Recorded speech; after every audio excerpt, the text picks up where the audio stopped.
Je m'interroge ce jour sur la question de la crise née dans les écoles normales supérieures suite à la suspension de l'intégration directe des enseignants dans ce pays. Le 21 août, le recteur de l'université de Berthois a annoncé la suspension provisoire du recrutement des auditeurs libres à l'école normale de Berthois, dont son université assure la tutelle. Le même jour, le professeur Maglon Ndoa, recteur de l'université de Douala, a pris une décision similaire concernant les écoles normales supérieures et les écoles normales supérieures d'enseignement technique.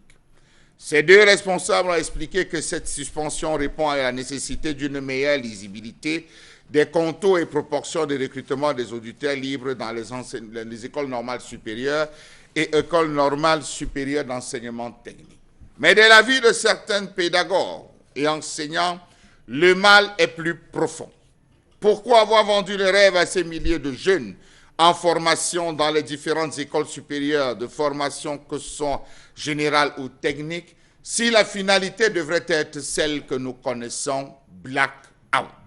Savez-vous que depuis l'arrêt des recrutements directs à la fonction publique annoncé par le ministre Jacques Faben-Ndongo, des enseignants formés dans les écoles normales supérieures il y a un an, ces établissements se vident, plus de vocation, plus de bousculade, les écoles normales supérieures n'attirent littéralement plus parce que les jeunes savent qu'au bout, il n'y aura pas de recrutement, il n'y aura pas de matricule, il faudra sortir, piétiner, trimer, en attendant un concours direct, si jamais vous avez les moyens nécessaires, entre guillemets, pour vous faire recruter. Conséquence, il n'y a plus de différence dans le secteur de l'enseignement entre les ENIEJ, les ENIET et les ENS et N7.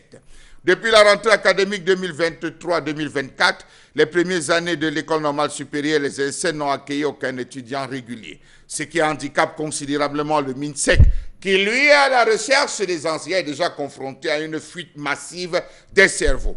Les ENS se trouvent ainsi en difficulté à cause de l'arrêt des concours d'intégration directe à la fonction publique. Affaire de matricule ou de vocation, qui serait prêt à aller dépenser de l'argent pour se former et n'avoir pas au bout ou à la clé une intégration ou un travail de qualité? Qu'est-ce que le gouvernement cherchait véritablement dans cette affaire de suspension des intégrations directes à la fonction publique lorsqu'on sait qu'à côté ceux de l'ENAM, lorsqu'ils réussissent déjà le concours de l'ENAM à rentrer, dès le premier mois de cours, ils perçoivent des salaires. Ils ont un salaire, même si on appelle ça taxi, et à la fin, ils sont considérablement bien rémunérés. Comment comprendre qu'à ce jour, les écoles camerounaises manquent de maîtres alors que des milliers d'instituteurs, enseignants formés sont au chômage?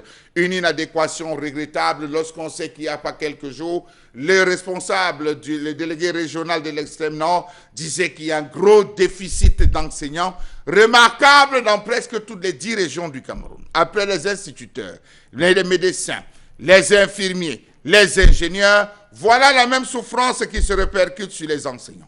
Gros paradoxe, le gouvernement reconnaît un manque de personnel enseignant, mais suspend quand même la formation et l'intégration directe des enseignants par manque de moyens pour les rémunérer. Lorsqu'on sait que des milliards sont dépensés ci et là pour des projets de gros éléphants blancs, c'est à se demander, est-ce que quelque part on ne déshabille pas Pierre pour habiller Paul? Malgré le recrutement direct, les enseignants vacataires constituaient déjà une part belle de l'effectif du corps enseignant dans nos établissements scolaires. Qu'en serait-il maintenant en ce moment où l'intégration n'est plus directe, où les parents d'élèves étaient devenus les pourvoyeurs financiers des vacataires, où l'argent de l'APE était essentiellement absorbé par la masse salariale des vacataires? Quel visage nous présentera dans l'école de demain au Cameroun? On a en mémoire que jusqu'en 1987, toutes les personnes diplômées des écoles normales étaient directement intégrées à la fonction publique de l'État. Les nouveaux personnels recevaient des frais de relève consistants pour rejoindre leur lieu d'affectation. Les 3 mois suivant l'affectation, ils recevaient une avance sur salaire en attendant l'aboutissement du dossier d'intégration. Les personnels enseignants avaient également droit à des frais de relève pour les congés annuels. Toutes celles et ceux qui étaient en poste dans la partie septentrionale du pays bénéficiaient des billets d'avion ainsi que leurs familles. La corruption était marginale et personne ne monnayait quoi que ce soit pour avoir ces avancements. Ni les paiements, tout allait de façon quasi automatique. Il n'y avait pas de corps privilégié dans la fonction publique. C'était l'âge d'or de l'enseignement. Aujourd'hui, on dit, messieurs, vous êtes nombreux. Même si chaque année, on compte environ des centaines, sinon des milliers d'enseignants qui sont appelés à aller à la retraite. Les écoles sont vides, les écoles privées se créent, remplacées cette fois-là par des cousins, des cousines. Aujourd'hui, qui ira encore à l'école normale supérieure lorsqu'on sait qu'à la fin, ça sera absence d'argent, attente de concours direct d'intégration et au finish, une vieillesse qui frappera à la porte comme celle des huissiers de justice.